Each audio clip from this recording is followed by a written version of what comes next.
ఇన్ని వంటకాలు దగ్గరుండి మరి మొత్తం టీం అందరితో చేయించారు మొత్తం మీద. ఎన్ని ఐటమ్స్? సుమారు 21 ఐటమ్స్ ఉన్నాయండి.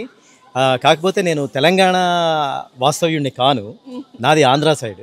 మా జాక్సన్విల్ ప్రత్యేకత ఏంటంటే అటు బోత్ తెలుగు రాష్ట్రాలు, తెలంగాణ, తమిళ, లేకపోతే తెలుగు వాళ్ళ అక్కడ ఇక్కడ అని కాకుండా సమైక్యంగా ఐక్యతగా జరుపుకునే బతుకమ్మ పండగ వాతావరణం కోసం ఈ ప్లానింగ్ అయితే ఏమనండి, లేకపోతే వాళ్ళ ఇంటి వర్క్ అయిపోయిన తర్వాత ఇంటికి వచ్చి మళ్ళీ ఈ పని మీద, ఇది ఫుల్ టైం జాబ్ అయిపోయింది వాళ్ళకి ఆల్మోస్ట్ 2 వీక్స్గా. అలాగే ఇందాక నాగేశ్వరరావు గారు చెప్పినట్టుగా మల్లీశ్వర సత్తి గారు, ఈయన పాస్ట్ ప్రెసిడెంట్, ఆయన ఒక బాహుబలి అనమాట. జాక్సన్విల్లో ఒక పేరుందండి, బాహుబలి 1, బాహుబలి 2 అని.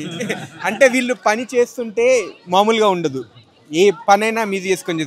ఈరోజు వంటకాల్లో స్పెషల్ ఏంటంటే ఒక్క ఐటమ్ కూడా బయట నుంచి కాదండి, ఎవ్రీథింగ్ మసాలాల నుంచి అన్నీ హోమ్ మేడ్, అన్నీ ఫ్రెష్గా చేసి, ఈవెన్ కొబ్బరికాయలు తీసుకొచ్చి కొబ్బరి తురిమి మరీ కొబ్బరినం చేశారండి. అంత డెడికేషన్తో మంచి ఫుడ్ అందియాలని జాక్సన్విల్కి వీళ్ళంతా కష్టపడ్డారండి చాలా మంది. మెయిన్గా మాకు చాలా మంచి టీం ఉంది. వాళ్ళందరూ కూడా మార్నింగ్ 5కి 5:30 నుంచి వచ్చి మొత్తం అందరూ కూడా స్టార్ట్ చేసే వంటలన్నీ కూడా ఆల్మోస్ట్ ఈవినింగ్ 5 o'clock వరకు అందరూ కుక్ చేస్తూ ఉన్నారు. మెయిన్ అందరు టీం వర్క్ అనమాట.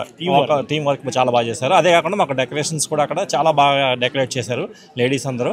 అదే కాకుండా మాకు ఈరోజు గిఫ్ట్ ఐటమ్స్ కూడా ఉన్నాయి, అవి కూడా అందరికీ మొత్తం అన్ని ఫ్యామిలీస్కి గిఫ్ట్ కూడా ఇస్తున్నాం ఈరోజు మేము వచ్చి.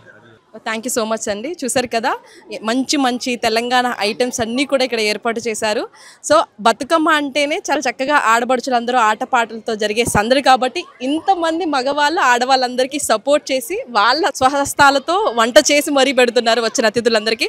1500 మందికి పైగా వీళ్ళు వంట చేశారంటే ఈ టీం అందరూ చిన్న విషయం కాదు. అప్రిషియేట్ అండి అందరికీ.